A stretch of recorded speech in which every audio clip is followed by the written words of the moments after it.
Alright, I don't know if... Yeah, I figure this is picking up my noise as well. So... I'm just gonna turn this on as I need to speak. Otherwise, I'm gonna just leave the game audio on. I didn't feel like plugging in the quadcast. I'm honestly very tired. But I was convinced to play this for a little while, so I'm gonna at the very least do some grinding. Sorry if there's some feedback coming from the microphone, I'm pulling this through my camera right now. I didn't feel like plugging in the other camera because it's over there. And I've already streamed like 3.5 hours today. And I've been fighting with this one crochet commission project that honestly was quite frustrating, and I'm never going to do again. And I'm also never taking a commission like that again. I'm only taking, going forward, commissions I actually have patterns for, or things I know I probably could easily find patterns for. This has been a pain in the butt.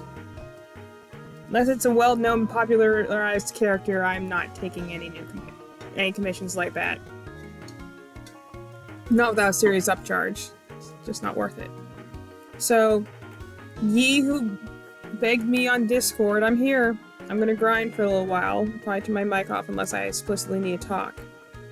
But I'm setting a timer, so I know how long I can be on here, so I don't be up all night. I gotta work tomorrow, so... But I'm here. As agreed upon, I am here, and I'm gonna do some grinding. I need to get some levels for my Pokemon.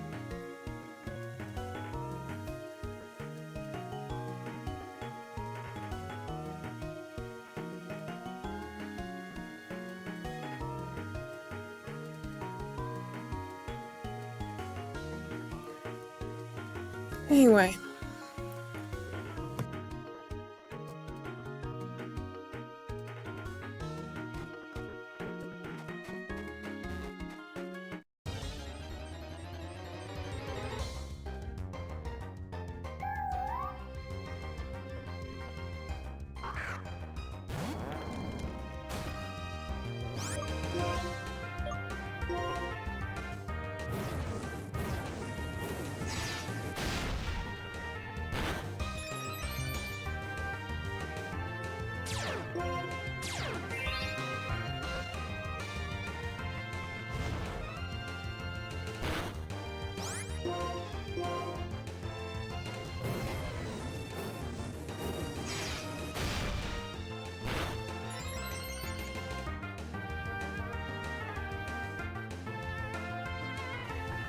I have to turn on the microphone in order to actually respond back. I'm afraid I'm getting feedback off my speakers because I didn't plug in my auxiliary microphone. So the audio for this probably sucks. I'm just kind of turning it on when I need to speak, because otherwise you're going to hear my computer's fans as it's trying to run both these things at once, and you're probably going to hear the feedback from the speakers as I play the game's music. But honestly, I don't need. I could turn off the speakers, maybe not get feedback. Yeah, I'm just gonna grind for a little while, get some levels. Not probably gonna be anything terribly interesting unless there's any questions in the chat that desire to speak with me, but otherwise, I'm gonna go and kill the local yamask population. Try and get my Pokemon up to level 30.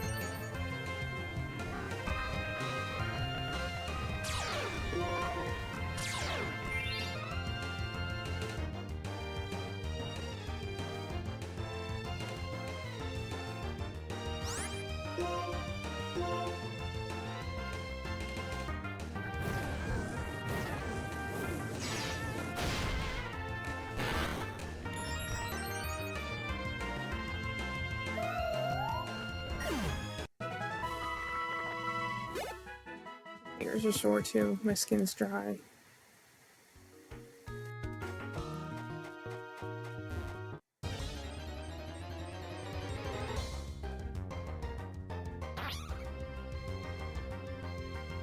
I used to have a sandile.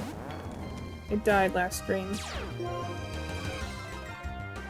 Unfortunately, so many things have died at this point. I'm gonna try to brute force the next gym leader, but can only hope for the best.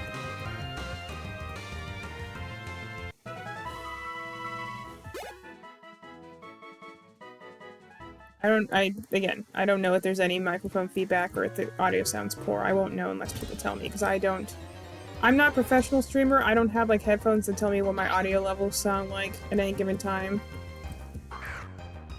So, I will only know if things sound janky if people say something about it. Well, that's good.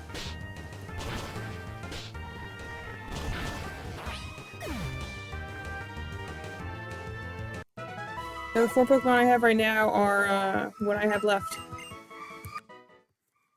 I had more last stream, and I had more the stream before that. And you might be able to hear my dogs. They're being let out outside.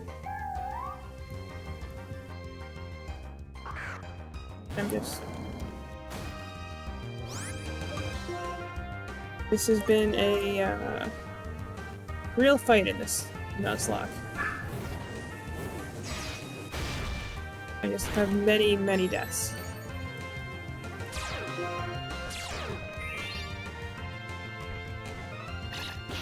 We did decide to go inside the ruins, though, instead of outside, because outside would just make my thing chug from the sandstorm. Extra particles, extra data, it takes a little longer.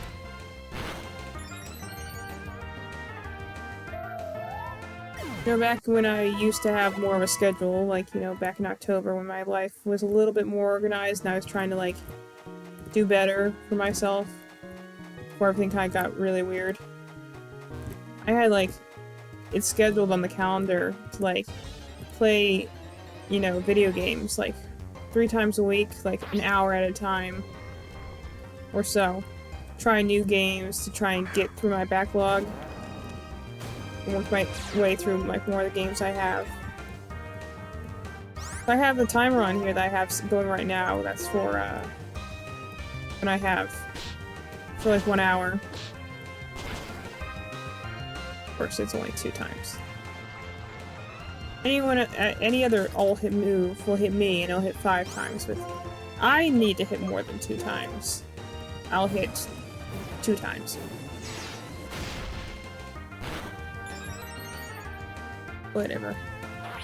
I used to do an hour at a time when I would do video games. I still have that on my calendar. I've not removed it, but I've not kept to that schedule at all.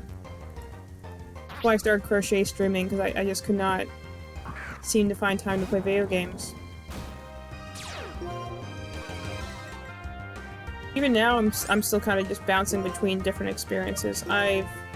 Largely the biggest thing I've been doing is I've been trying to play my, like, free-to-play version of Genshin Impact. I'm recording that off my PS5. With the idea of analyzing that footage at some point and making some sort of... Oh, embargo. I was wondering what that move was. But with the idea that I'll, at some point, going to give an analysis about that game and how I feel about it, but who knows when that's happening. I still have to cut together the compilation of me reacting to all the trailers. I haven't done that yet. That's on the to-do list. Never mind that, like, when I go and start a new thing for Star Rail, I want to go and do the same thing of react to all the trailers, which hopefully won't take as long, because there are far fewer trailers, there's far fewer characters in the game, because adding characters in willy-nilly is much more difficult in a turn-based RPG than it is in a open-world action RPG. I mean, look at Pokemon. Every Pokemon has to be considered and balanced so that nothing is too overpowered. Same thing with adding new characters into a gacha game, especially because it's a proper turn-based gacha game. It's not like watching Fire Emblem Heroes, where it's like, you got 3 attack types, you got like 5 unit types, they all basically work the same way.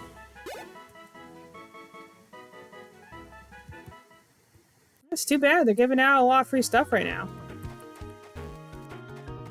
I mean, if you log in now, you should still be able to get the free 5-star character, but because of the 3.0 update, they were giving out, like, I think it was like 20 free wishes. There's like a day, like, log in every single day because the herd is out, so, like, log in every single day, you can get an additional, like, 20 wishes. And then they're doing like a Lunar New Year thing where like you can log in any day to either get like, you know, like a set 600 currency, like 600 gems, or you can go in like for a lottery drawing to get potentially 600 or more gems. So, giving out a lot of stuff right now because the new update just came out. But it's a good time to log in, that's for sure. There's a lot of things being given out right now. I'm noticing on Genshin they're doing the next Lantern Rite event, and I'm like, that's cool. I can't get to that region right now. I also really don't care to, because my issue with the Lantern Rite is that they're sequential. They build on each other year after year. So, someone jumping into the game and being like, I'm here in the like 5 point whatever update, whatever region they are at this point. There have been like 4 other Lantern Rites before now. I'm not going to get the context. I'll go watch it on YouTube at some point, like I'm going to have to do for all the rest of them. That's what I have to do just to watch fanfiction. I go and look up the cutscenes on YouTube because I know they aren't in the game. So I'm like, is it surprising it took me so long to play the game when like half the content I wanted to view wasn't in the game in the first place? I'm like, yeah, I can just watch a 20-minute video of someone else playing it. And then I have all the context I need in order to read fanfiction about said events. Funny that way.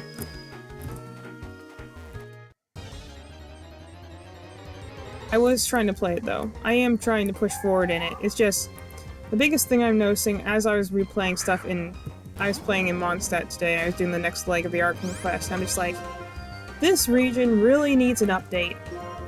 Not for one, to update lore things that I think aren't necessarily true anymore, and also just because some of the dialogue is just very clunky. It's like, people don't talk like this, and I know the writing got better later on. They got better about dialogue and bantering, but the first region, everyone poses questions and that says nothing about it. They'll be like, man, it's sort of weird that you can use elemental stuff without a vision. And then that's it. That's the end of the conversation. And you're just like, is there a follow-up question to that? Or do you want to ask me? Or does my character give some sort of back and forth? No, Paimon's hungry again, so we gotta go get her a sandwich. Why did you bother bringing up me having elemental powers? If you're gonna have mindless chatter, at least have it be mindless chatter that people would have recently talked about. Like, I don't know, again, if our thing is Paimon pointing out that she's hungry and we're talking about getting a sandwich or whatever the conversation will be, then at least have the other characters in the conversation be like, oh, well, I know a great restaurant. Just some of the dialogue, it's weird. I can't say anything about besides that.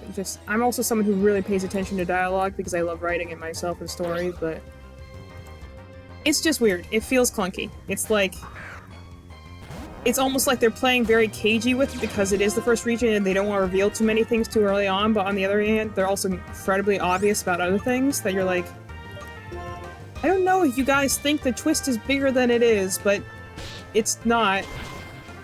And that's okay. It doesn't have to be a huge twist. It's the first region. I'm fine with this. Let's go fight a dragon and call it a day. But, like, there'll be moments when they'll be, like, really cagey with information and people are like, oh, make sure you don't say anything. We don't want to reveal that secret yet. Like, literally, the characters are, like, first conversation, you meet D-Luke in his bar and everyone's just kind of looking at each other awkwardly and you're just like, I know there's a secret going on here. I have a good idea what it is because I'm pretty sure they did the exact same twist in the first world on Star Rail.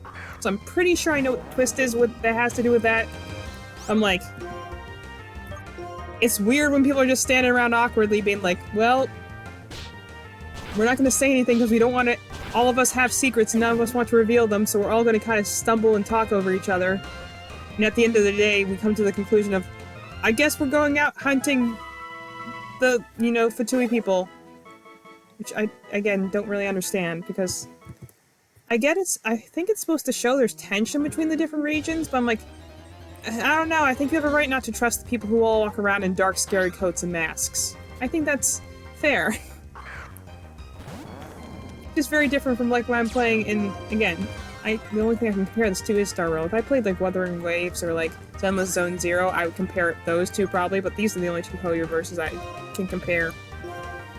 But like, oh, you're walking around, if there's people that you feel are vaguely untrustworthy, like if you play in Star Rail and you have like the IPC, they're kind of the group that people are vaguely untrustworthy about because they're a corporation. It's well known that they've definitely tricked and scammed some people, but they also have done some good things in other places, so they're very morally gray.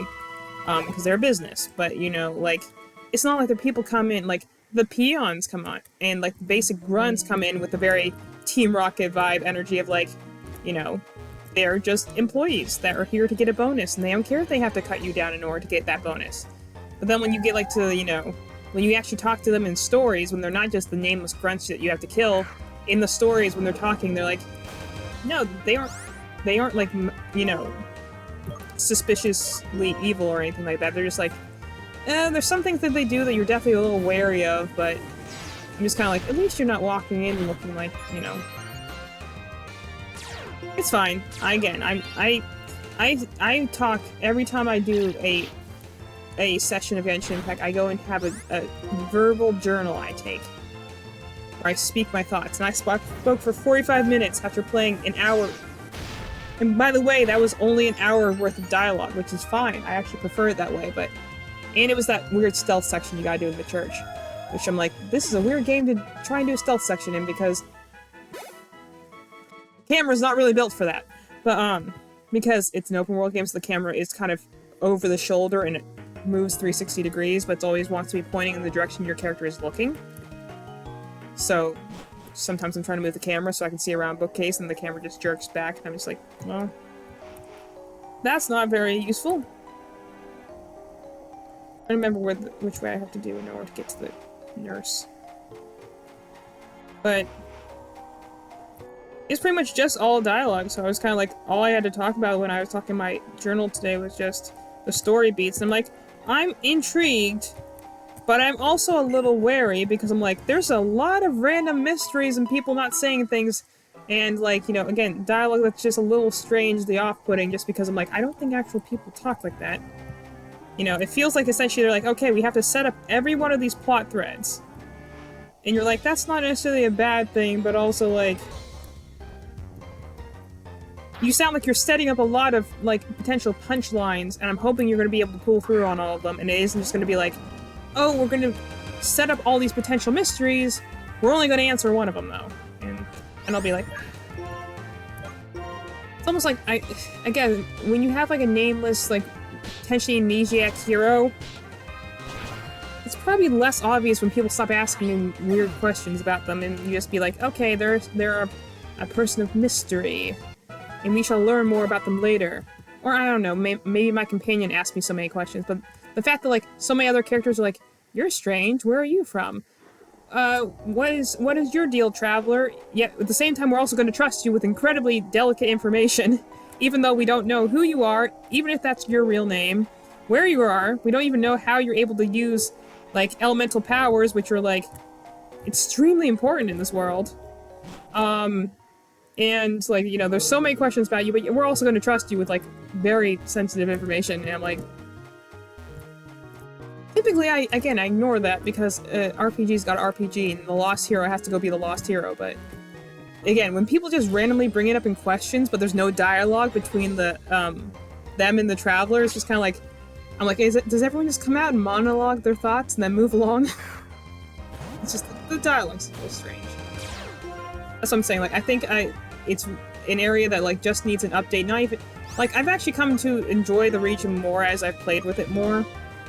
But definitely it needs an update in terms of the storytelling. It's oddly sparse, yet even though the characters say a lot, it's oddly sparse. And again, there's just... get the heck out of me.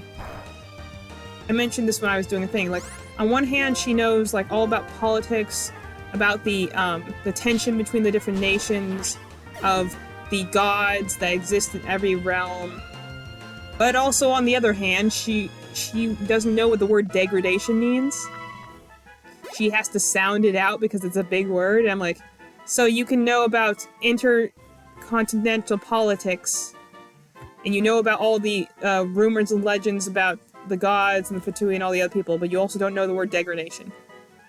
Are you supposed to be stupid or are you supposed to be smart? Like, I don't... Are you a child or are you an adult? You know, it's bugs me. Especially because sometimes I think they just have her, like, repeat things just to be like, just reminding you this character is here and that your character can't say anything. I will say I did unironically laugh, though, when they'll say a question, and then look meaningfully at the Traveler, and the Traveler's face is just blank. Like, I'm like, you couldn't have made them do a little smirk, or a little smile, or I don't know, the Trailblazer tends to rub the back of their head and looks sheepish whenever people look at them, but I'm like... It's so funny when they pan the camera around to your Traveler, and they're just like... Like, they have like this dull face that's just staring right at the camera, and I'm just like, that is unintentionally funny. Your eyes are so dead inside. Just, again, in cutscenes they look fine. Their eyes are tracking properly, but I'm like, I'm gonna assume it's just because that region is old and has not been updated. But I'm like, some of the characters are just staring dead and, like, off to the side, and I'm just like, okay, that should probably be fixed. I also found this one time where I was going to do a conversation. I was in the middle of the day. Apparently the conversation was supposed to take place at night because, like, the screen glitched and all of a sudden it was nighttime. I'm like, oh! It was the middle of the day, but I guess it's in the middle of the night now. Cool. Yet I have to move the clock in order to do some tasks. I'm like, day-night cycle, you know? It's just funny because the whole, like, screen glitched in order to, like, push time ahead somehow, I guess. It was just funny. What else is there?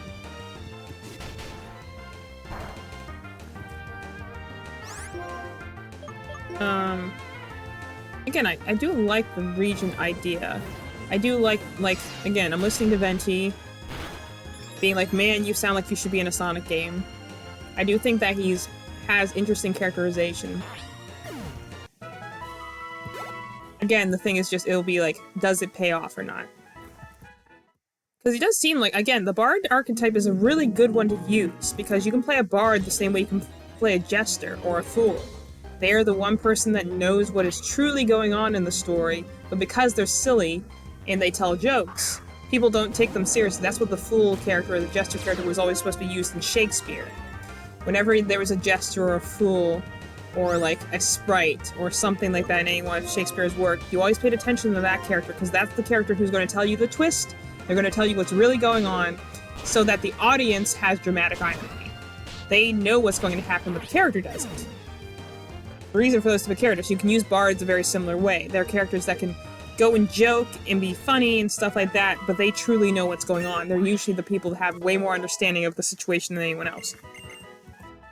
Which again is kind of the vibe I'm getting from Venti, so I'm assuming that's how he's going to be used going forward with the story, but... I want to keep old moves, because Takedown has recoil. I don't think there's any reason for me to learn Takedown as a normal type move anyway. So I'm hoping that's the way they're going to play him as this quest continues on, because again, the reason I'm playing through this quest in the first place is because I don't really remember what happened the first time I did it, so I don't want to finish the boss fight in my original file when I don't really remember why I'm fighting the boss in the first place. So that's the reason I'm replaying it in the first place. And I'm catching more details the second time, that's for sure.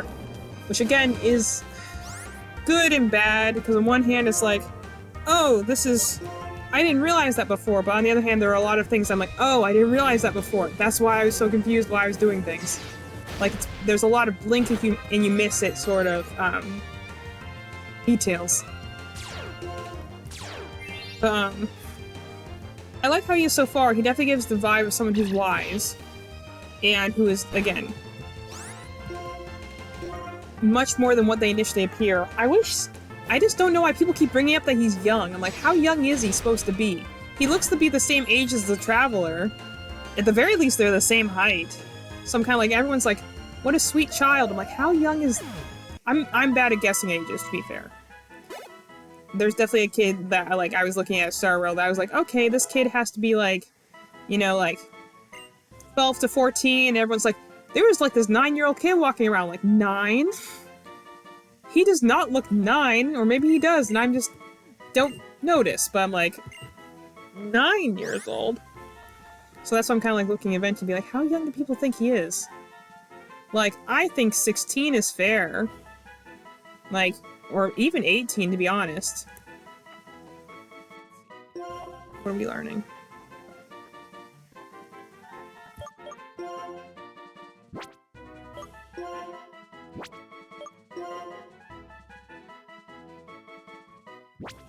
That can be useful.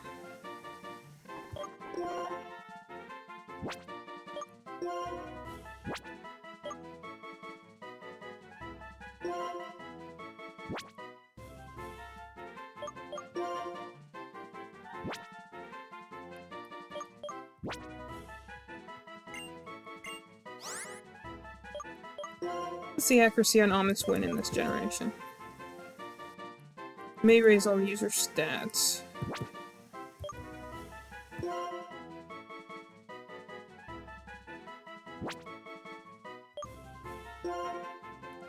Because Will-O-Wisp and Hex is a good one because it will double Hex's power if they have like Will-O-Wisp up.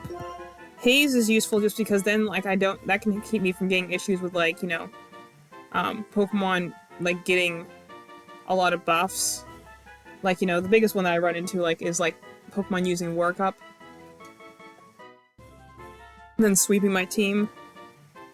Although, also, to be fair though, Yamask is really slow. If I'm dealing with a Pokemon that's like has sweeping statuses, it probably would kill me anyway. Nightshade's useful just because it has set damage, and that's always useful. Especially for catching things. Almond's Wing, though, can boost all stats, which is a nice...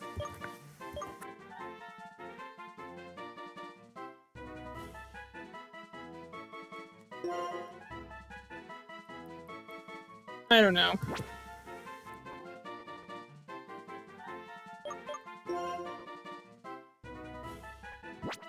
Almond's Win is a good move, but I don't know if I'm going to use it, honestly. It also has such low power points. I'm just going to keep the old moves. Honestly, I think Haze will get me much more, like, getting rid of stats on both sides of the field I think is way more useful. Yeah, she's level 25, so I need to switch the EXP share over to Emmett.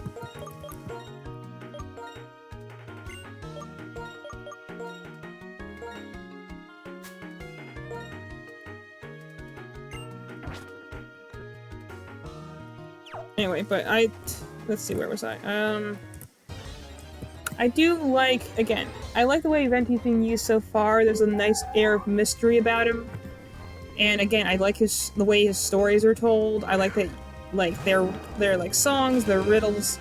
There's definitely more to them that goes on. It's weird the fact that, like, that's the other thing that, again, is weird about the thing is, like, they talk about Storm Terror's real name being Dvalin, and that calling it Storm Terror is essentially like an insult. It's like a mean name to call it. And so certain people, like, Venti calls him Dvalin, so is Lisa, and then, like, you know, Jean does sometimes, but also she sometimes calls him Storm Terror, so I'm kind of like, it's a little weird. Especially when, like, Venti goes and be like, yeah, I call him Dvalin because that's my friend, and calling him Storm Terror is mean, and random poisoning, of course. And then Paimon in the next conversation calls him Storm Terror again. I'm like, didn't Venti just make it clear he thought that was offensive? It's another thing that I'm just like, a few things I just would... Sometimes it feels like the characters are just talking at each other rather than to each other. Like, they'll say something, then say something that doesn't have anything to do with the previous thing that was said, and then I'll be like... I feel like it's almost like when me and Madeline talk, where you're like, I feel like we're having two different conversations at the same time right now. And we're definitely not having the same conversation. But anyway, I do think I like, Venti seems properly mysterious. It's just a matter of whether it's going to pay off. Which again is an interesting thing, because all I know about Venti from fandom is essentially that he kind of got the, Flanderization Tharja treatment, where the only thing that people ever seem to write about him in fanfiction is, Drunk Bard. Like, he seems like to be at least a more capable character within the actual conversation for now. Granted, I don't really remember what else happens with him before. I know how his quest ends, and it's stupid, but I don't really remember the middle. So I don't really remember what he did, if he does anything else like that is, again, distinctly, like, annoying, or, like, again, every time I see him appear in a story, he's always just, you know, drunk bard archetype, carefree, doesn't really have a lot going on, doesn't seem to know a lot going on, just likes to tease people. I'm like, I don't really get that vibe from him right now. I get the idea of carefree, got maybe a little bit of childish naivete at times, but, like, not anything bad. Also, they mentioned briefly, like Venti got corrupted by whatever thing was corrupting the dragon. But then he's just okay. I'm like, then why did you mention it happening? You seem fine. We just saw you in a previous cutscene. You didn't seem like you were hurting in any way. Why mention that you were poisoned if it was like, you weren't, it didn't actually affect you in any way, nor was it at all important to the story. Again, it's just weird. It's like, it definitely feels like somehow some movies or TV shows will just exposit at you and be like, oh gosh, what were they talking about? It was like Valerian or something like that. There's like a lot of sci-fi shows or a lot of video game movies will go and just, instead of having natural dialogue that tell you about the character, they'll just spit out important keywords and moments in events that's essentially just exposition for like 20 minutes. Be like, okay, you gotta know all these things. That's what it feels like sometimes. That's why, like, I played as far as I could go, but then, like, I stopped just because I'm like, okay, I need to talk this out of my journal, because right now there is just so many random details that have been just thrust upon me, and I'm trying to keep them all straight. And it's not even, like, in the confusing way, it's more in the fact of, like, okay, which of these sound like things that they are realistically going to be able to give a conclusion to before I leave this region? Or they go be like, oh yeah, the other thing that surprises me is that he goes up to one of the people in the church that, mind you, is a church to him. And goes and be like, yeah, I'm the wind god. And, you know, I've been hiding for a while, but it's good I'm here now, I'm back. And she's like, oh yeah, very funny, get out. And I'm like, why is it so strange for him to be the wind god? I mean, they literally tell you in an earlier cutscene that, like, in Liyue and in Inazuma, their gods are still walking on the earth. So why is it so strange to think that the wind god's walking on the earth somewhere? Especially when this is a guy that looks just like the giant statue outside. And the images they have in all the stained glass windows, I'm kind of like, yeah, it's not like the traveler's walking up and saying, I am the wind god. I'm like, this is someone who legit looks just like the statues. You're like, why is it so... There's an odd suspension of disbelief, where on one case, people are ready to just believe things, like, right off the bat because you tell them, because the traveler says them. But on the other hand, there's other things that they'll say, they'll be like, nah, there's no way that's true. I'm like, no, actually, the chances are pretty good that that's true. That's actually an entirely plausible and reasonable argument. And they'll be, nah, and I'll be like, alright, I guess. I guess we need to have conflict, or we need to have a reason to steal something right now, so we can't have it happen too easily. It's just...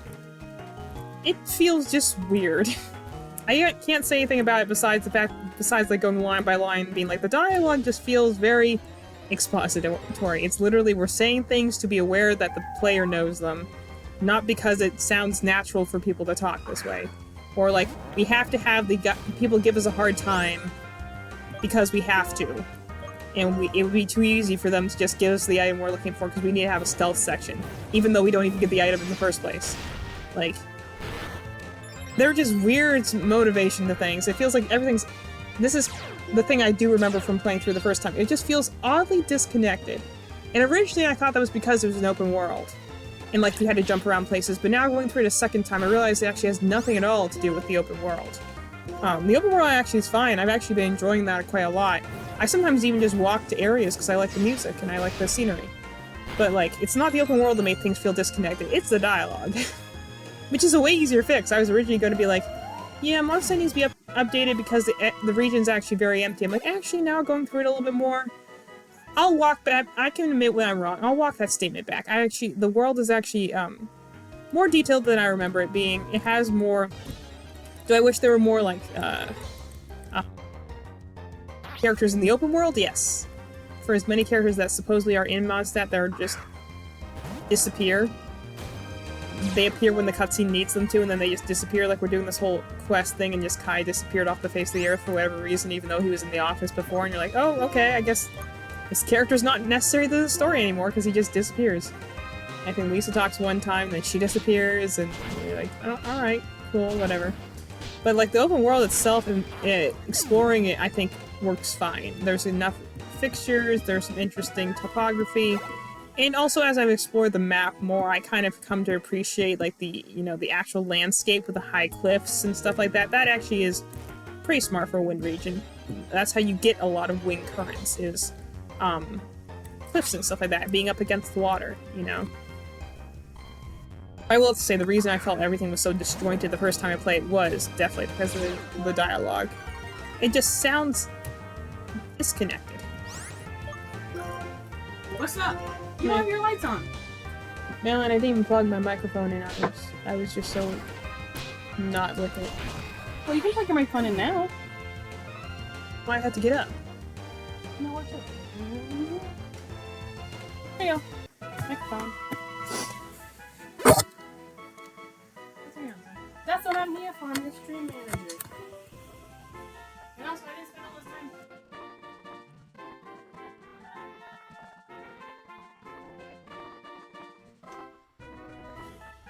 Now we're in the dark.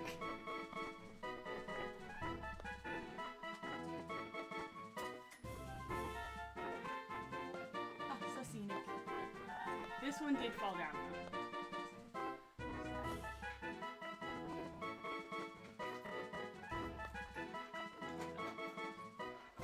It fell down and then it scared me.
Should hypothetically be working.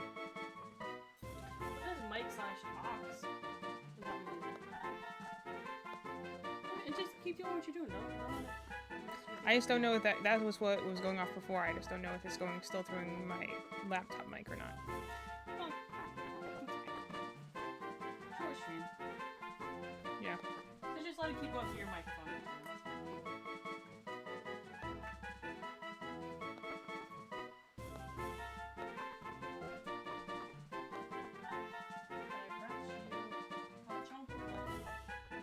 Why does the lactose-free milk? And did you see this little stitch I got you? I did see a little stitch. I've been looking at him for It's one I got. It was a random draw and I got it. It is. He's very cute. Little stitch. Madeline, love the lights. Thank you, Father.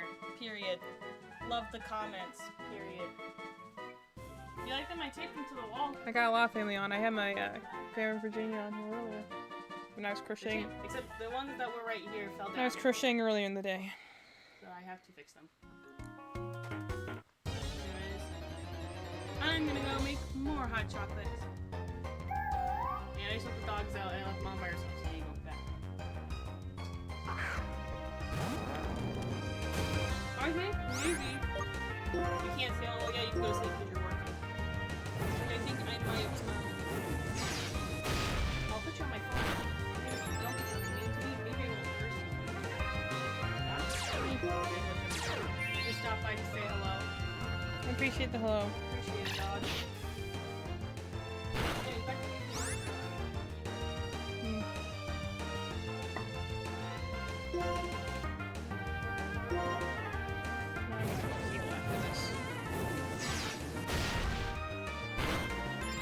to also refresh my moves as well.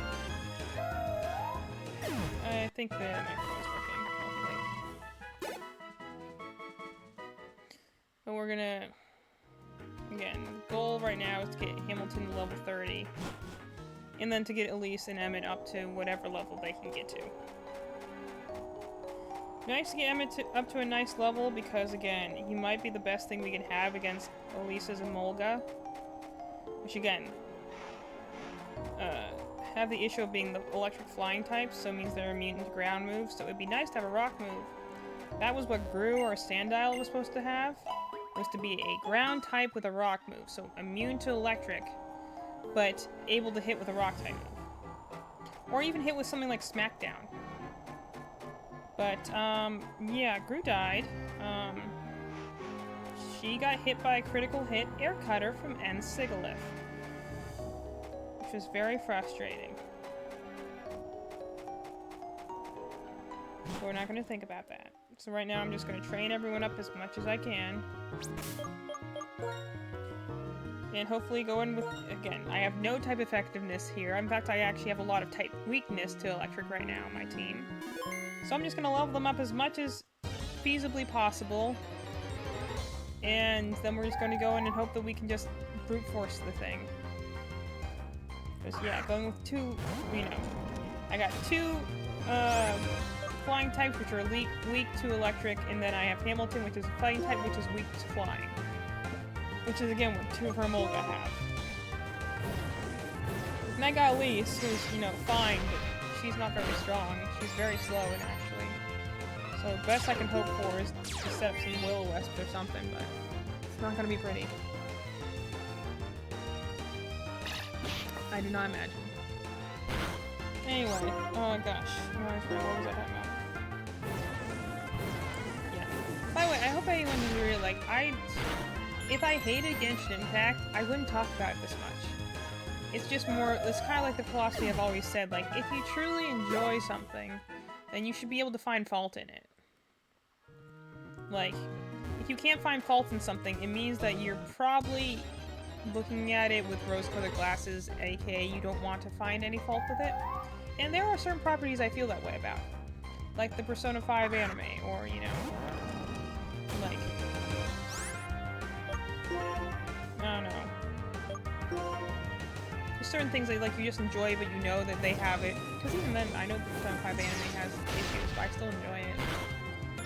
Like, if I truly hated it, I wouldn't do it. It's like I don't entertain, like, the other Koi Voice properties. I like the design of the Genshin characters, and I like the game in general of the Star Rail characters. That's why I keep playing them. It's actually ironic that I actually kind of stagnated in both games, but for different reasons. Like, playing in Genshin, I didn't care to keep going forward. I couldn't remember what the story quest is, so I just didn't. I just explored a little bit more, but like I didn't actually care to explore anymore, and I didn't know where to get character ascension materials, so I'm like, I guess I'll just have everyone be stuck at level 20 forever. But hey, I can go and explore and find checkpoints, but I'm like, I couldn't meaningfully do any of the things in the game, because they kind of expect you to be higher than level 20. It wasn't until I started playing Star Rail more, like, I got more into the level up system, and then realized that the system in Star Rail is actually incredibly similar to Genshin, so I was able to kind of transfer the knowledge there to somewhere else.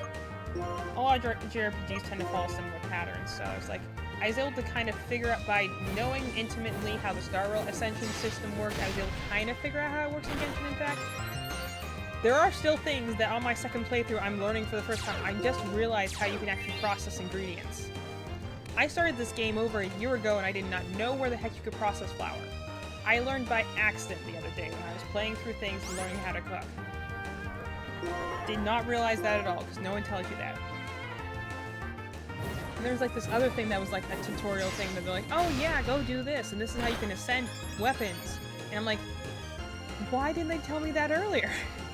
Why is the tutorial activating now so much later? Apparently I just missed the trigger for it. I just had never got into that part of the menu, and so I missed the tutorial on how to upgrade weapons. I always wondered what the heck the aura was for. Because I would just beat it out of rocks and I would collect it and I'd be like, oh, I wonder if I'll ever use this. I just realized what ore's for. You know, that's, I don't know if I'm just a bad player or it's a poor tutorial, but I'm like, so many things I'm learning on my second playthrough that I'm like, oh, that's how you do that. Alright. So many things like that I'm running into. And again, there's a lot of it coming from Star Rail's similar in a lot of ways to Genshin Impact, especially story-wise. Or it may not necessarily story-wise, but theme-wise.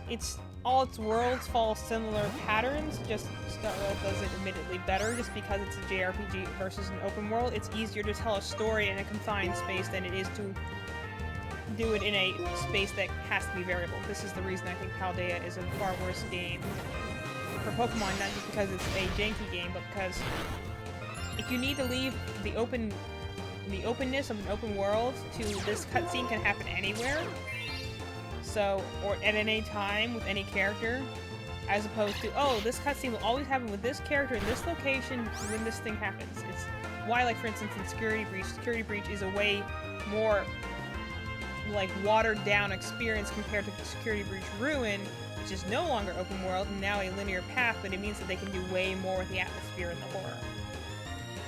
There's nothing wrong, like there's nothing wrong again with an open world. Like I said, I've actually been enjoying myself. Sometimes when I just go around and I just explore and I just have fun walking around and looking for treasure chests, I do genuinely enjoy myself. It's relaxing.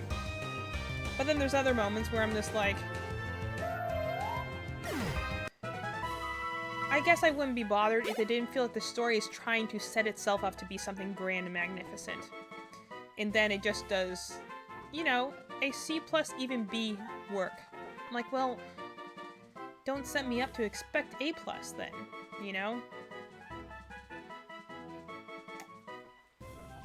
But again, when I have all these characters asking all these random lore questions, I'm like, oh yeah, you're right, that is a good question. I hope that gets answered. And then you finish the quest and you're like, wow, none of my questions were answered. In fact, we didn't really do anything at all. I just kind of got beaten up.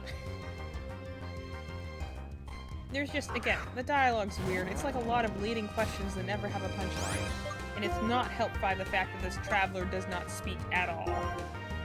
Nor do they even react in cutscenes, and most of the time it's Paimon just interrupting, you know, either something that is insightful and interesting, or something that is just really stupid.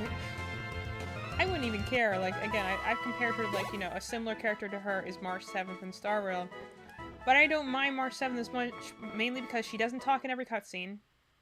She has a wonderful foil character in Dan Heng, who's the other, like, member of the Trailblazer crew, who's very similar to your character in age. The three of you kind of make a trio, but, like, he offers essentially the dry wit to her boundless enthusiasm and recklessness. So, it's almost like, again, I don't know if the Traveler's supposed to be that kind of dry wit counterfoil to Paimon or something like that, but I'm like, it's really kind of troublesome sometimes, where I'm like, she's trying to be both like the helpful mentor while also being like the cheerful, like, a little dull, you know, like, companion character, and I'm like, you can't be both at the same time, otherwise you just feel inconsistent.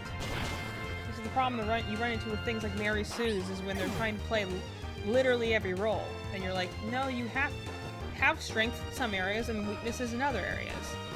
And I almost feel like they're like, well, the way we can balance the fact that you have so many questions about her and what she does is we'll also make her funny and silly. And I'm like, that's fine if she's gonna be funny and silly, but then you have to stick to that.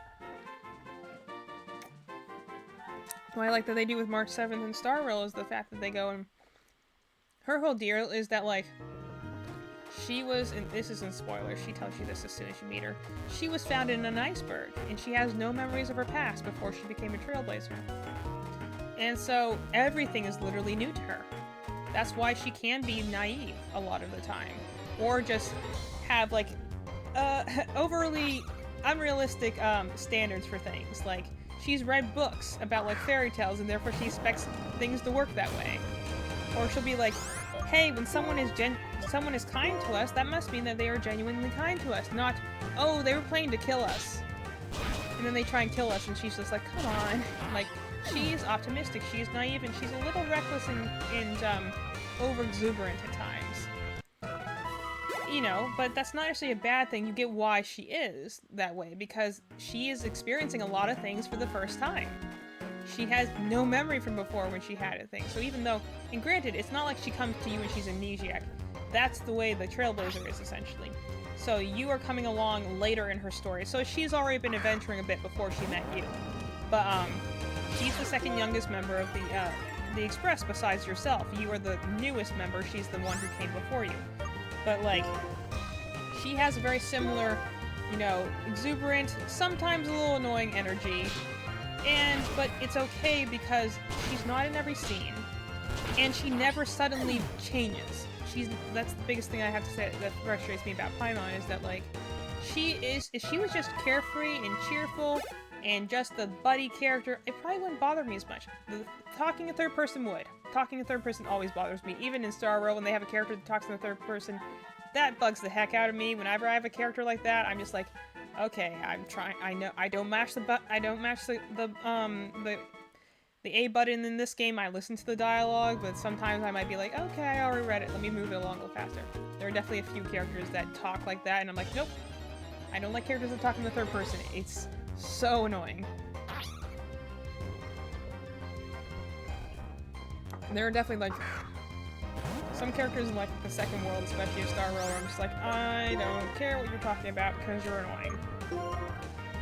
Because some of them are just like, you know, there's like this one character that's just straight up lazy. Like, she could be so accomplished as a diviner, but she's just lazy.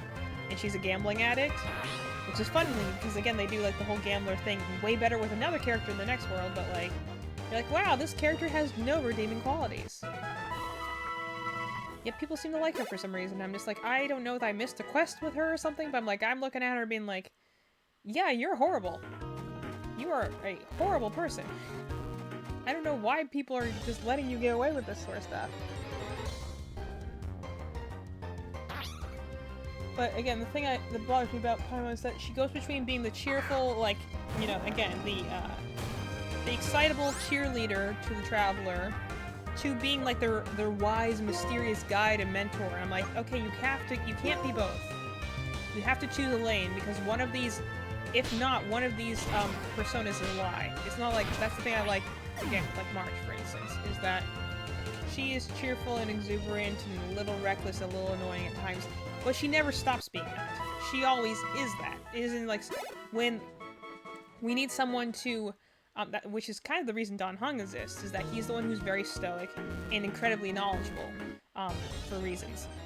But, you know, also is kind of offers the dry humor to her, like, craziness. He's the one who's usually gonna be, she's gonna be like, if their option is like, okay, we have to get up onto the roof somehow, she's the one who's gonna suggest we tie rockets to our backs.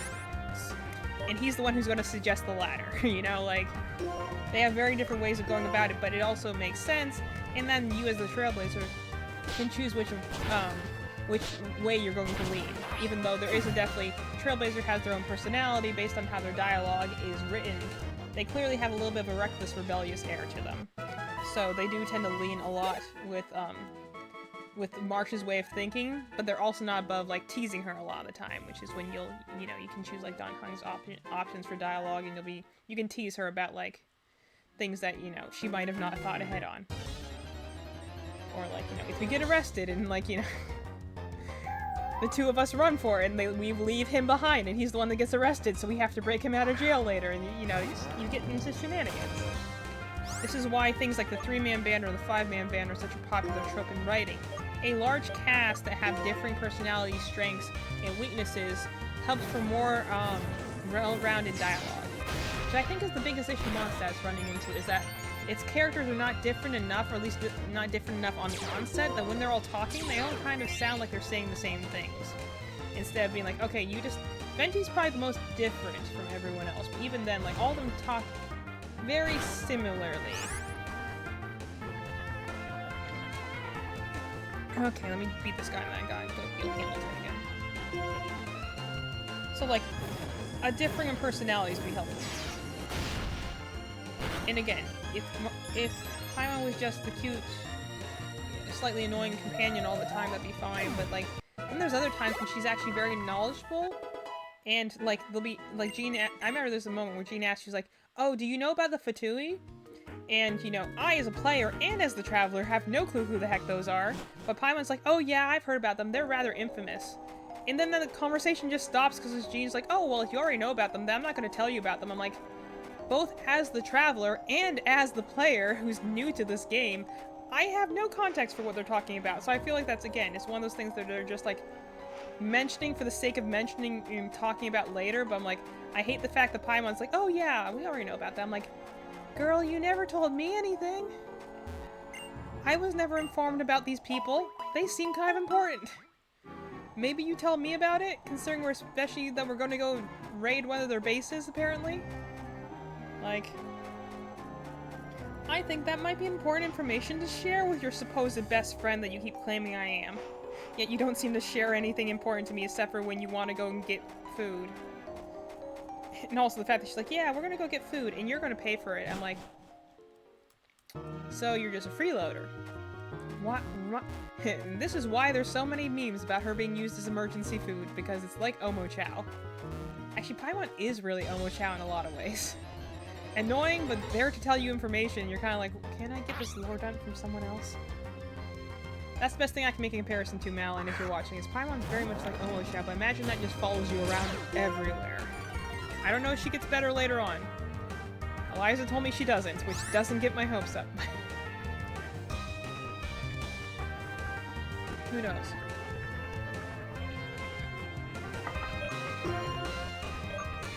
But again, if I didn't want to love this game and know more about this game, I would just stop playing it. I still push forward anyway, even though I sit there being like, this is so dumb / cringy / contrived. But I'm going to keep doing it because I've been promised by many people that it gets better. Malin said that's kind of like what watching Supernatural was like. She's like, yeah, just keep going. Don't worry, it'll get better. It'll get better eventually. Just keep going. Like, how much do I have to punish myself with this? Again, that's the thing, probably. And this honestly disappoints me in other JRPGs. I've definitely played a handful, even more than a handful of JRPGs. Even Fire Emblem's done that to me once or twice, and I love that series to death. But I can definitely admit there have been times I've played different Fire Emblem games where they have a setup to a certain, like, story beat, and they don't pay it off, or they don't pay it off in a satisfying way. And you're just like, oh, well, that was cool, but also kind of a little, you know, like, I thought you were going to something bigger. This actually kind of accidentally happens in 3 houses because of the three routes format. You know what, speaking of 3 houses they should have been? They should have been 3 routes, and then 1 true route that only unlocks after you've done the other 3. Like an extra chapter that only unlocks when you've done all 3. Yeah, I'm not saying it has to be like a perfect ending where like everyone survives. We just need to tie the stories together, because by nature of being in separate paths, it means that there are certain things you learn, but certain things that'll be brought up as questions that you'll never get an answer to. If you want an answer to them, you have to play through the whole game again, which is a bit cheap. I don't like. How do I put it?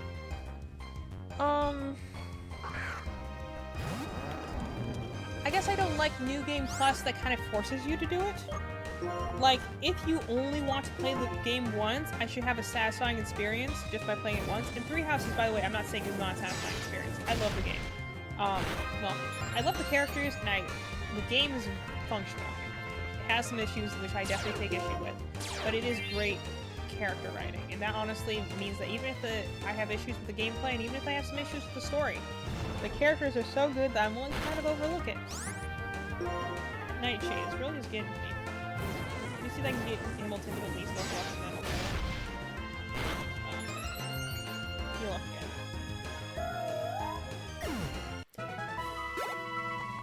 Yeah, I think I'm going to see if I can fight one more thing. Running into a lot of yamask. Like, there's gotta be some sandile in here somewhere. Nope, just more yamask. Love that.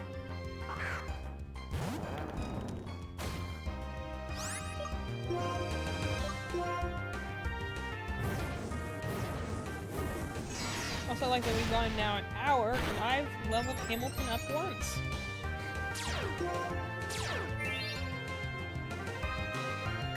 And the idea is to just do grinding tonight, and then tomorrow I will actually face the gym leader and do whatever else I need to do in Nimbasa. I don't know what else I have to do in Nimbasa.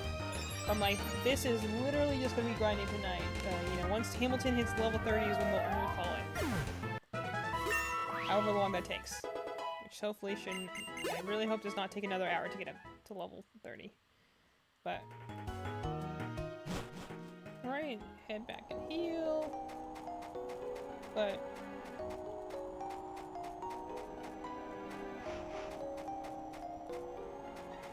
I guess I will say one thing I thought was interesting is that there's like... They do...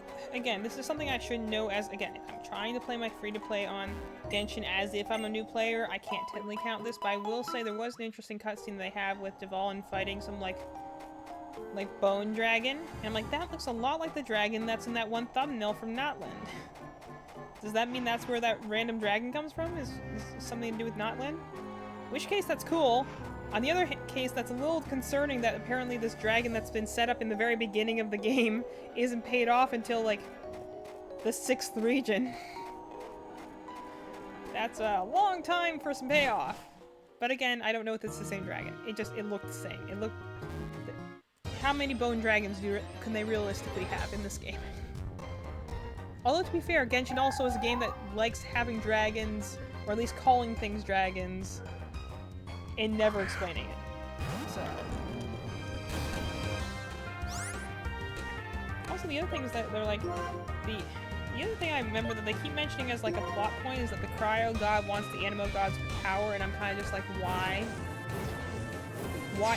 First of all, why are you targeting this particular god as opposed to any of the others? I don't know, maybe she just... Well, we know the Dendro God isn't in existence right now, so that one couldn't have been targeted in the first place, but I'm like... I guess... Why is she going after the Wind God? Like... Hypothetically, there has to be other regions that are easier to attack. Or at least... I don't know why he's so intent on the Wind God power. I'm like, I don't know what wind has to do with ice. Although the only reasoning I can be like, okay, the Earth God, we know she probably wouldn't fit. She would not win that fight. That's just... She wouldn't. I don't see there's any way that you would in that case. Just based on experience and the fact that that region is just jacked in terms of the amount of, like, mythical creatures just walking around. Like, it does not seem like an easy region to assault. And then Inazuma has its own issues, where it has the whole martial law thing going on. So, I don't know, she could have attacked the electric one, because at least that god was out in the open. It's just weird that they keep bringing up, like, oh, the Cryo God and the Fatui, they're going after the Animo's god's power, and I'm like, really? I thought we were fighting a dragon, why are we bringing that up now? And they're like, oh, well, that's why they're going after the dragon, because it's going to hurt the Animo God. I'm like, alright. Can you tell me why? And they're like, oh, don't worry. It won't matter. And I'm like, okay. That's why they're stealing a harp to go and try and affect the Animo God. I'm like, okay. Fine, but... Like, there's just, like, a lot of things being said, and you kind of, like, are supposed to be taking at face... Again, this is kind of an okay thing to do in the first region, because the first region is when you're just trying to come to terms with what's going on. You're not going to be answering a lot of questions. You know, your storytelling should hypothetically get stronger the further on you go. But...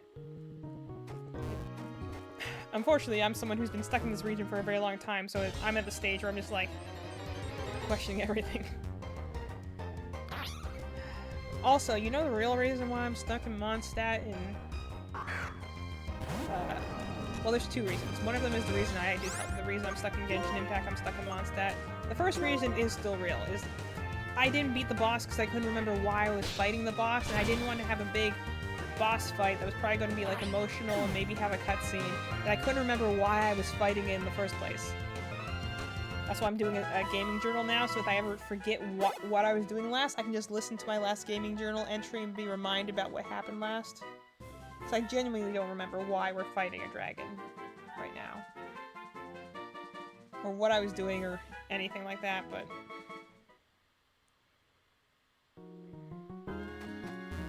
the other reason that I've not gone out of Mondstadt, even though I could arguably just power through and keep going, I'm admittedly a little worried about the storytelling quality. It seems a little thin, which is not inherently a bad thing, but it makes me worry for about the next region, which is Liyue. And a lot of people have... I've heard online different opinions about that region. Apparently it's a lot of fetch quests, which I don't inherently...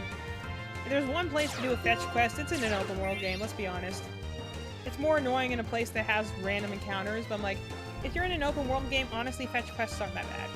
Because the whole point is to run around and collect stuff, so... Any game that has an open world or action adventure combat, like, I don't really mind fetch quests as much. They can still be annoying.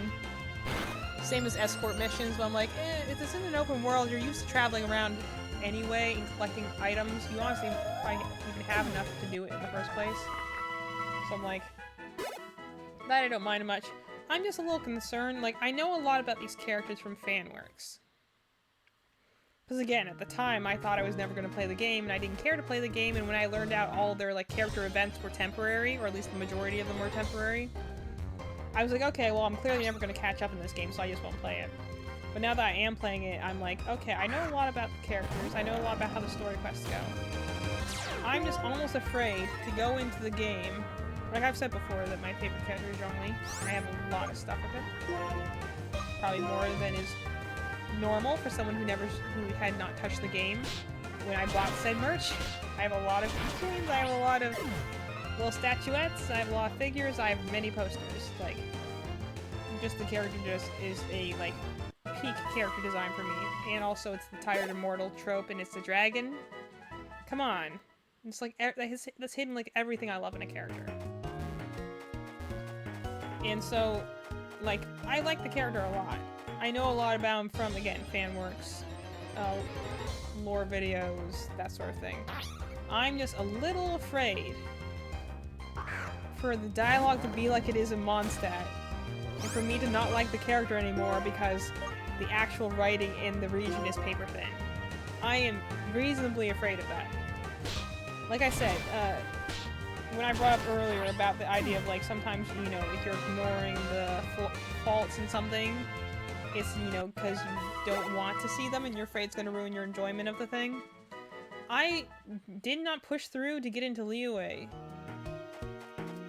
through Mondstadt because I was generally, after seeing the quality of the writing in Mondstadt, more like the quality of the dialogue, I was genuinely worried that I'm like, I'm going to go into Liyue. I actually really like this character from a fandom perspective. I'm afraid to go into his region and either find him, like, not interesting or just flat, maybe even annoying. Like, to be fair, my fears been assuaged a little bit after I got him as a playable unit, because now I'm like, okay, your voice is fine. The biggest thing I was concerned about is having a voice I don't like.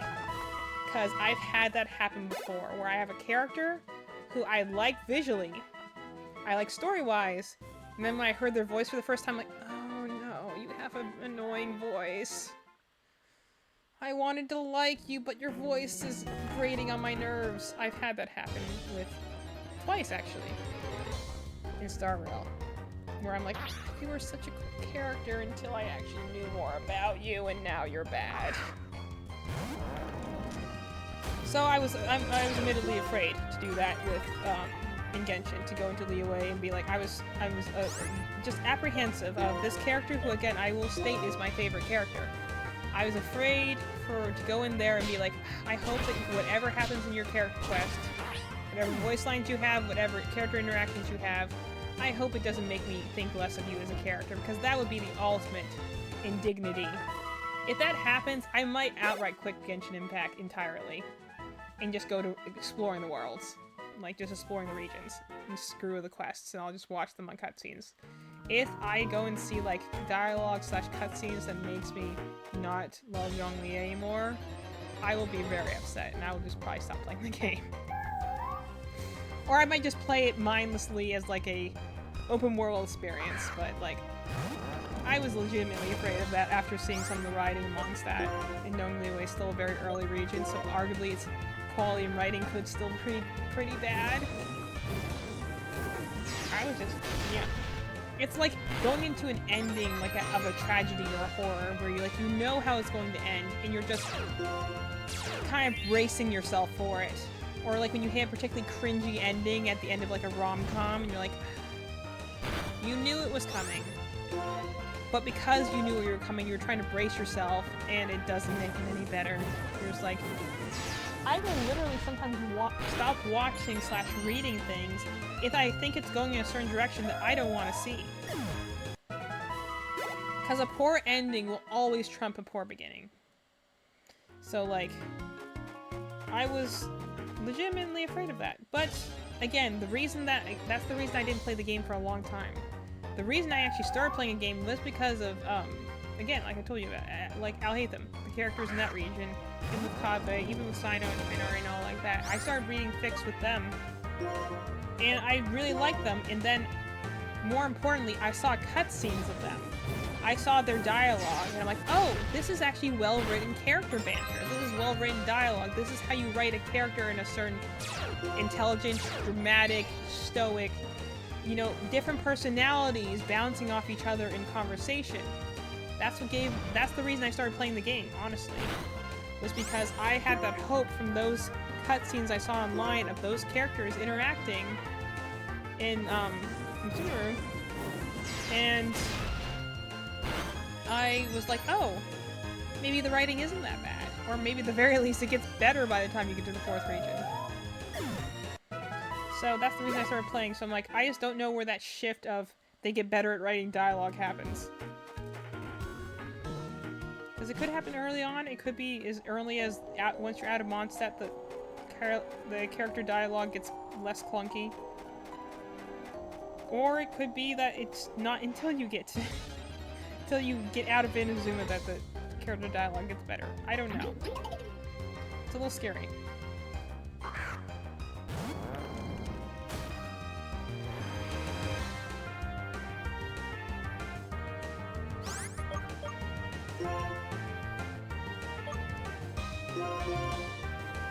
Hamilton could probably kill that, but I'm not taking any risks.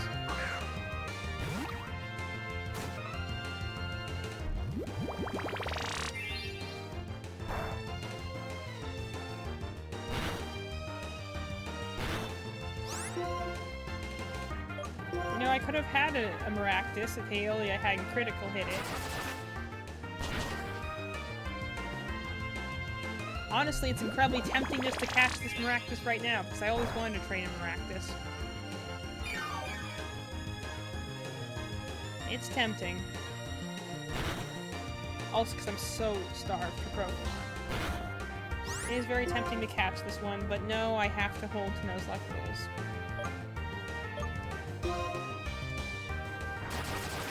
And also, there's no one tempting me in the chat saying, "Do it, do it," like Emperor Palpatine. Without some sort of some devil whispering in my ear to do things, I'm just like, oh, no, I have to be good. I can't break the rules.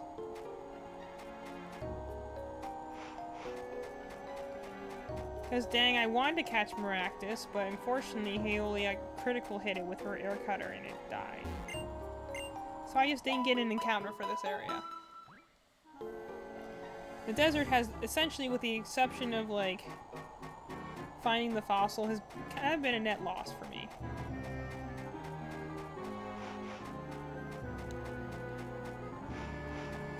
Anyway, let's see.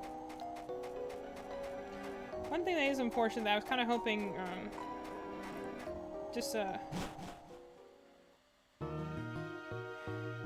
I will ask, for if I do have, I'm not sure if Eliza's still in the chat or not, but like, for my people that are the Genshin fans, when I catch up in my free-to-play game to where I am in the story currently, for, in my main account, do you want me to stream it?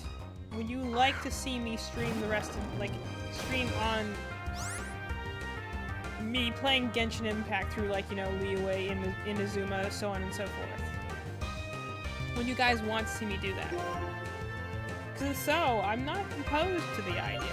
Sometimes actually the best way to get through things that make you cringe is to have someone there to cringe with you.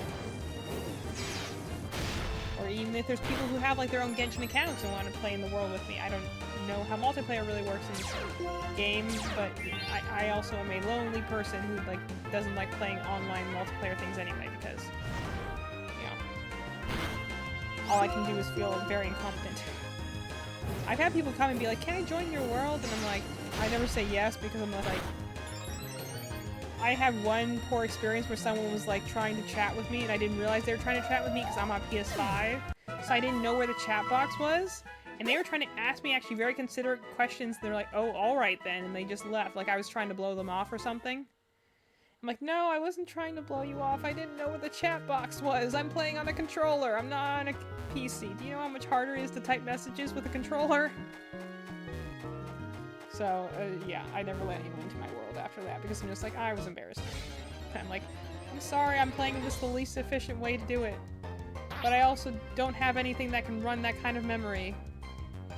I put it on my computer for a while, but then it was too much for it to handle. I had it on my phone for a while too, but fortunately the thing's just too big to keep on a phone.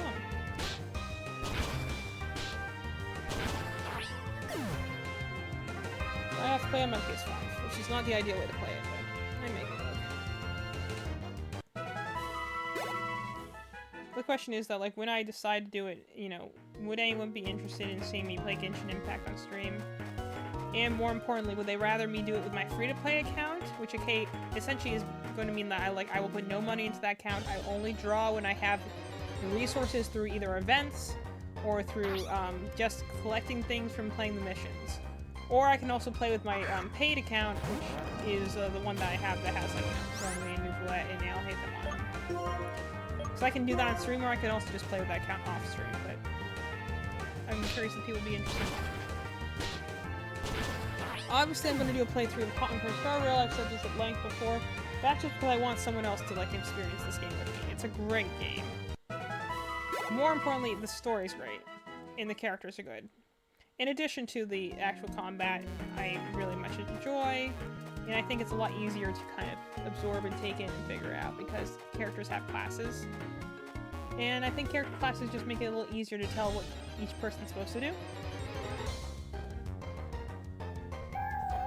Although I will admit, it will be a little tough to do a new Honkai Star Rail account and go into it without my favorite characters. So I will be going in with the mindset of a free-to-play account and see how far I can get and see what characters I can get. Granted, I do know right now I could go into Star Rail and get a free 5-star character because they have this thing that's a free 5-star character right now. So I do know I could go in with a fresh account and immediately get a 5-star character. But I won't be able to have like a lot of my characters I really love in my game, which is like, you know, Don Harness, Dragon Form. I have essentially all my imaginary men that I really enjoy. I love using Dr. Ratio, I love using Aventurine, I love using Himiko, I love using Acheron. I can get Himiko, but I'm like, all the rest of them I won't have in a new account, and that's going to be kind of sad. I don't feel as bad. I really like using Aventurine, but I don't really actually feel too bad about not having him, because I only got him recently, so I've actually already played through the majority of the game's content without him. So I do know it's very doable. It's not like one of those things where you're like, oh, like when I was playing Genshin before I got Zhongli, and I'm like, this is horrible and terrible, and I hate it. And then once I got him in, I'm like, oh, now shields make life easier. Like, I actually played through the majority of the main story content in Star Rail without Aventurine, who essentially is like the equivalent of Zhongli in Star Rail, where he's like the best shield unit by a wide margin. Like, as long as you have him, you really don't have to worry about taking damage anymore. It's a very, very good unit. But, like, I know I can get through the game without him. And, like, I know that, you know, a lot of the free characters are very playable and very doable. Like, as long as you play them smart. So, like, I don't have any concerns about playing through the game with free-to-play characters. I just will miss someone. And the biggest one that's gonna hurt is Dr. Ratio, because he is technically speaking a free unit. He was free for a time when the Star Rail in its first year won like 3 huge awards from like the, you know, like the Game Awards. Like, I think it was like the highest rated app on like the Google Play Store and the Apple iStore and like something else. Like, it won some pretty big accolades in its first like several months of existence. So, you know, they gave out a free 5-star character who had just been announced at that point. Like, he wasn't in the game yet, so essentially as soon as his character launched, everyone just got him for free. At least until the next update came along. So, like, it will be sad that I won't be able to have him as a free unit on my new account. Which is, you know, just really too bad.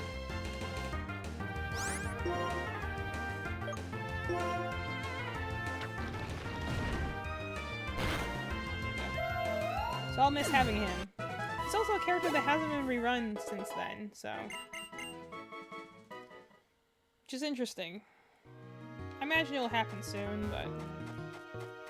look forward to it. So it'll be interesting to see how far I can get with purely the free characters than, like, you know, anything that's event-based or anything that's, like, stuff like that. The idea is I'm going to compare 2 free-to-play accounts and see which of them is easier to go forward with. Admittedly, the biggest reason I think I struggle in Genshin Impact is some of the tutorials have very weird triggers. So there's certain things that they either just don't explain, or you really have to dig in the menus to find it, and I didn't. So I'm playing the game now, a second time through, and only now finding some stuff that I was always like, I wondered how I was able to do that. Just, you know, you kind of feel like an idiot when you're in the tutorial area, which, mind you, is not hard nor long, and you don't want to be looking up on Google how to do something that should be simple. It's just... yeah. It's just... awkward. I will say, though, like I said, I'm going to start my new Star Wars account when I get the physical edition in. I did buy the physical edition purely because I want to support the game. I love the game. I would have, honestly, the way the game is in now, just for its first 3 worlds, like, I would have paid money for that. If that was the entire game up until that point, and that was like, you know, a paid JRPG, I've played far worse JRPGs for far more money than $30, you know. It's either $30 or $40. I don't remember. Like, I've played far worse games for far more money. So I'm like, I already know Sorrel's a good experience, so I'm willing to support them with, by buying more of it. Plus I got some keychains. I always need to buy some keychains.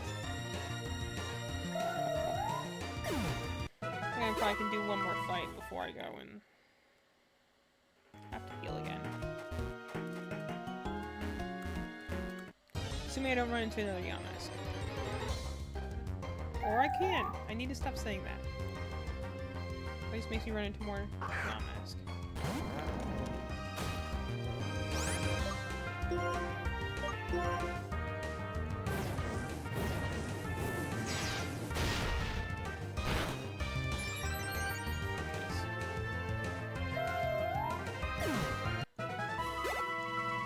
Alright, let me go back and heal. Just be safe. Again, really don't want to take any chances that I do not need to unnecessarily take.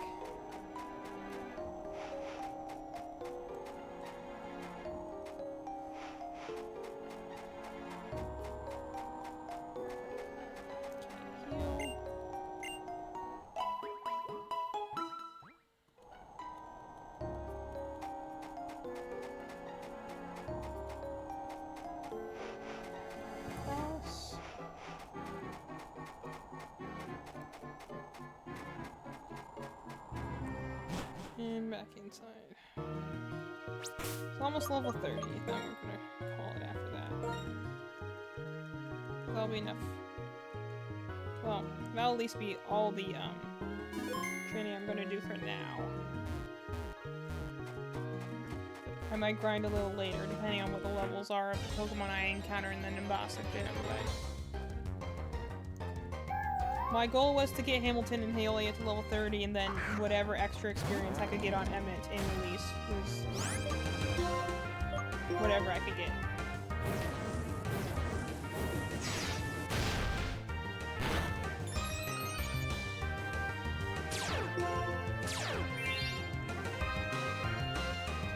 Yeah, once I get the, once I get my Star Rail Physical Edition, that's when I'll start a new account.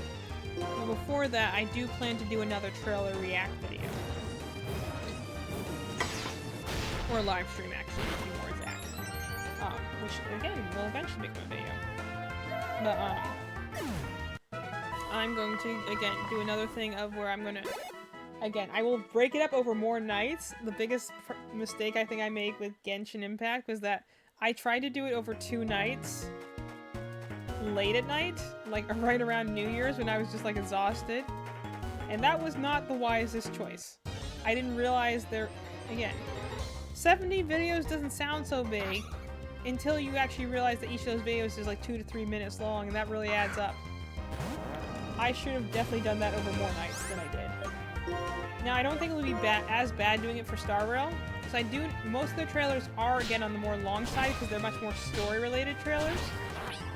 Genshin Impact does a thing where they have, like, story trailers, and then, like, gameplay trailers, and then, like, game mechanic trailers. Like, there's 3 different variations for trailers between characters, which is, again, a little weird, but Star Rail's trailers essentially are mostly story-driven, sometimes with mechanics in them, but they're more about selling the character's story than they are about the character's mechanics. Like, the character's mechanics will probably be in there, but they're more about selling the character to you than the unit, which is something I can appreciate. Because truly, power creep will always happen in gacha games, so a powerful unit now might not be powerful later, but what's something that will always be powerful? If a person loves a character, and they want to spend on them, even if they suck, first of all, it's something that's easier to do in a turn-based RPG format, because it's easier to, like, I'm playing a turn-based RPG right now. I'm playing, Pokemon. And this model has served them for well over 20 years, you know? You can take, like, what I'm doing right now in my Nuzlocke. I'm taking lesser-known Pokemon or lesser-used Pokemon and making them good by use of my skill and by being clever about it. That's why, it's easier to make, like, bad units okay or even good in a turn-based RPG.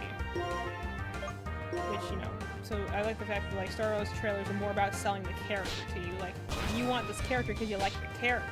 Their abilities and their units might be good, too, and some people do play it strictly for the strategy, but, like, if you love the character, you're willing to spend more on them as opposed to, well, I need this character because I need a strong fire type. Well, you can buy for that, too, but, It's like the thing I remember talking to one for, like, I think Arlecchino is right now in focus for Genshin Impact. Like, people who might have liked Diluc for a while, who I have him and I enjoy using him just because I think he's cool. But, like, how many people stopped using him because Arlecchino was just, and they were like, oh, that's a better fire type. Yeah, if you're only doing it based on power. But if you're someone who, like, has a character because, like, oh, I want to get Diluc because I like Diluc as a character, then that's different.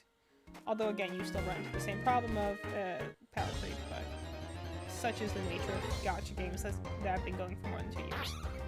That's not something I blame Genshin for, Fire Emblem Heroes did that to a far worse extent. Even Pokemon Masters does that a little bit, but not... It's very low stakes strategy in Pokemon Masters, so it's not as big of a deal, but... That's just a gacha thing. I don't begrudge Genshin for that. It's been around for a while, so it's natural it has a lot of units. Do I blame it for the fact that a lot of its units seem to be very similar, or at least look very similar to each other?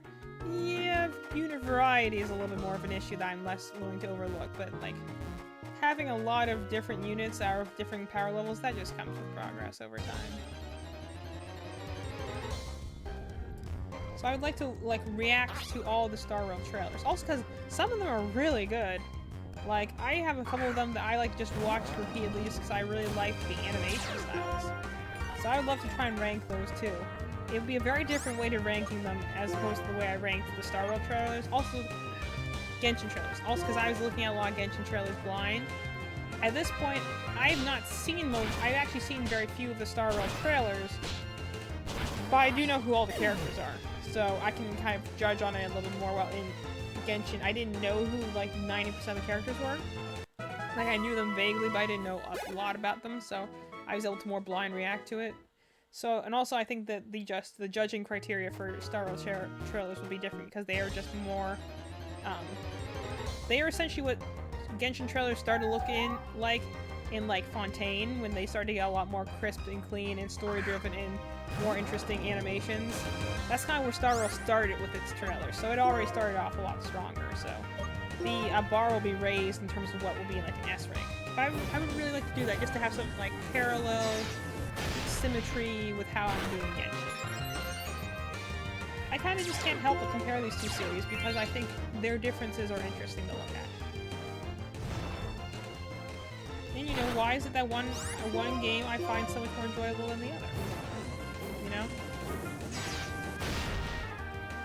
I also think parts of it is just Star Rail's willing to it was a little bit more willing to go back and update its things that are old and not working, or like to make quality of life improvements, while Genshin's kind of like, it's been working this far, we don't need to change it, right? And like, it'd be nice if you did.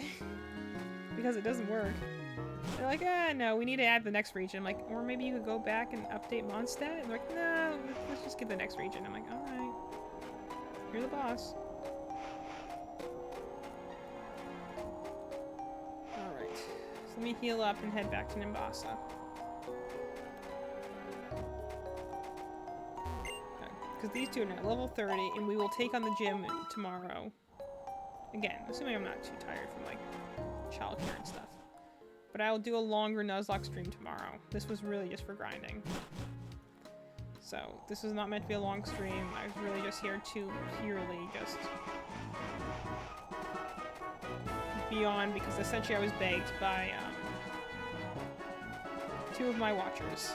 So, I'm here for them. They begged me to come and stream, so I'm here for them. Then I'll do a longer stream tomorrow.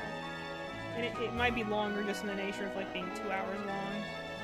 But, you know, I'll do the gym tomorrow, and then maybe some more, maybe we'll get to the next town or something.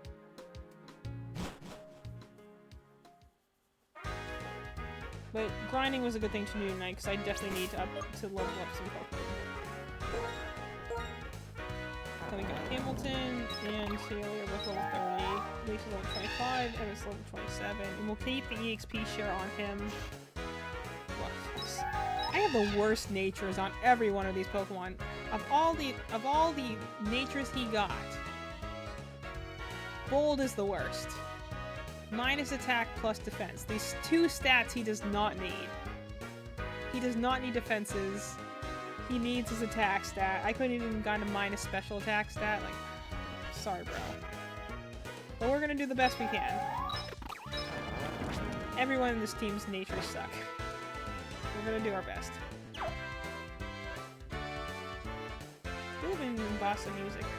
Very iconic. Let's go in, let's save, let's heal. We'll head over to the gym, and then we'll take on the gym in the next stream.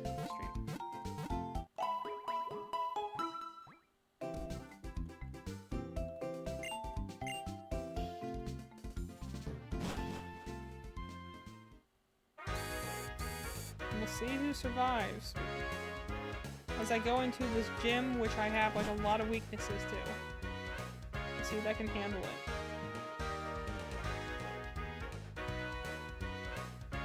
I love the music though. Great catchy. Let's go save here. And this is where we will end for tonight. And that's what we'll do. We'll get back here tomorrow.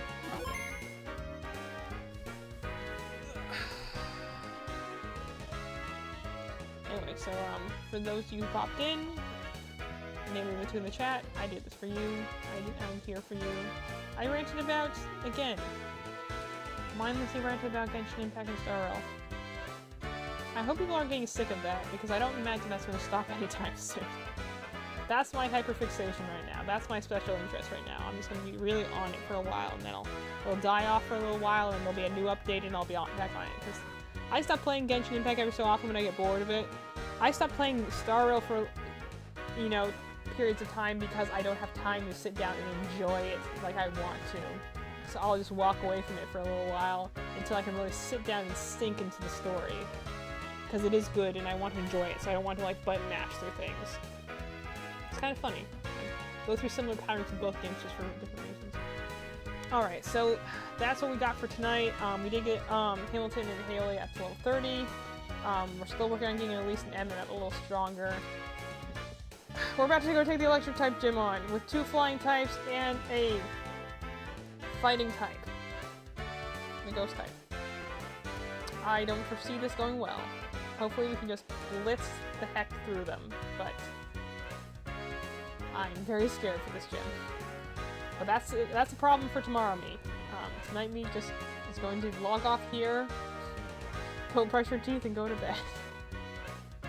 But anyway, I came here, as requested, I came here for you guys.